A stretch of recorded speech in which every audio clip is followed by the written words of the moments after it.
So it's been a while since we heard from the old Matt from Shaler. Well, I'm back, and I have to come back for this monstrous news.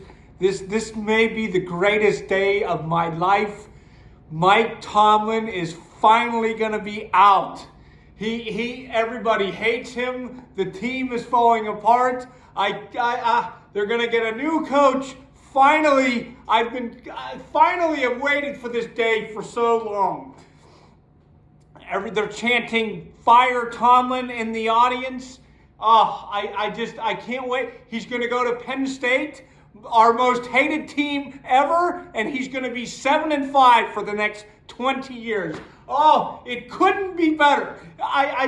This is a dream come true. This is like, it couldn't get better than to go to Penn State and be 7-5 for the next 20 years. Oh my God, that is so wonderful. I'm so excited.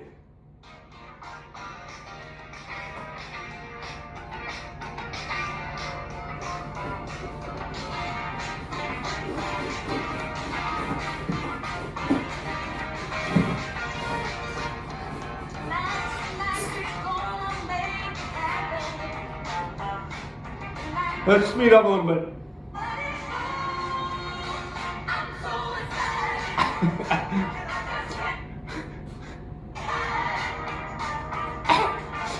All right. Let's do a victory shot to this. We're gonna do a toast. We're gonna do a toast to Tomlin is out of here. Finally. Here we go. Down the hatch. But wait, just before I do this toast, there is one thing that there's one bad thing about this that I need to tell you. It's all bullshit. Tomlin is going nowhere. They are not going to fire him. I wanted them to fire him for over a decade. They won't do it. They're not going to do it. Honestly, even if the Steelers lost every game for the rest of the year, I promise you Tomlin will be back next year. They can finish literally 6-11 and Tomlin will be back. They're not going to fire him. Get that out of your head. It's not going to happen. They're going to fire one of the coordinators. You know, they just hired Arthur Smith. I don't know if they'll fire him.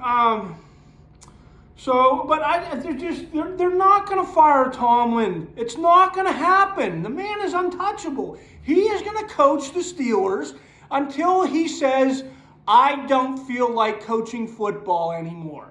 That's the way it is. That's the way it's going to be. They're never going to fire him. And I mean, to you people that are calling for his head, what Steelers have you been watching for the last decade? You know, this is the same coach that before the overtime rules changed, he decided to kick the ball off to the Ravens. I think it was in 2019 in overtime. Like, what are you doing? He gets cute late in the game. He takes timeouts when he shouldn't. He goes on fourth down when he shouldn't. Last year against the Falcons, they were up by 8 with like 4 minutes left in the game. They're easily in field goal range, and he decides to go for it. Like, kick the field goal. What are you doing? They're not getting rid of this man. He's not going to go away until he wants to go away. The only thing I can say about the chanting in the audience is it could get him he might decide to resign if that continues, but not this season. It's definitely it would be, if that chant goes on all next season, then maybe he might decide to resign. But the Steelers, they don't respond to the fans well. You know, they don't like that. That's just the way they are. Now, speaking of football, who do I think is the best team in the NFL right now? You know, last week I would have said the Eagles. The Bears beat the Eagles. They stopped the tush push. They figured out how to stop it. You punch the ball out of his hands. That's hard to do. Do I think the Bears are the best team in the league? I mean, they barely beat Mason Rudolph. The Rams look pretty good, but they lost last week to Carolina. I don't see a team this year that is, super elite that I look at and I'm like, well, no one can beat them.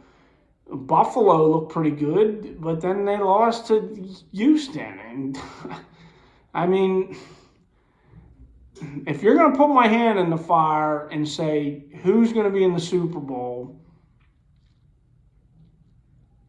I'm going to say Buffalo and the Rams. I think the Rams figure it out. So that's what I got on football.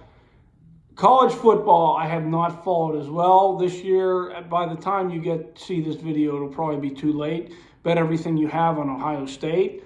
I've been burned in college before, but I like Ohio State. This playoff system, I'm not going to lie, I don't like it because I think the 4 power conference champions get an automatic bid at the playoffs.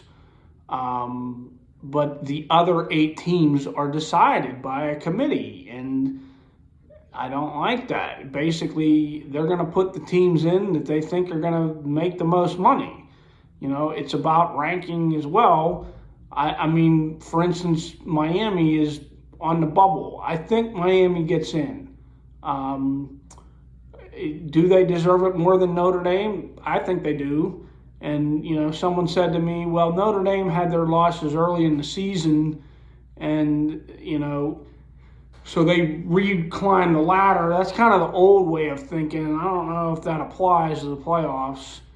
I think it's more as everybody wants to watch Notre Dame. I remember when these playoffs were announced, the one thing that I loved about them was I was like, there's no way Notre Dame can get a bye. The only way Notre Dame can get to the national championship is they have to win 2 games. And I'm like, that's never going to happen. And of course, first season it happened. But they got spanked. I don't want to watch Notre Dame get spanked by someone. That is boring to me. And I hate Notre Dame. I don't want them in the championship. And they always end up in there somehow. They do have a pretty good team this year. I will tell you that. But that's all I got. All you guys who were dreaming about Tomlin being gone, I've had that dream. I've wanted him gone since the Tebow loss. He's not going anywhere. They're not going to fire him. It's not happening. All right. See you later.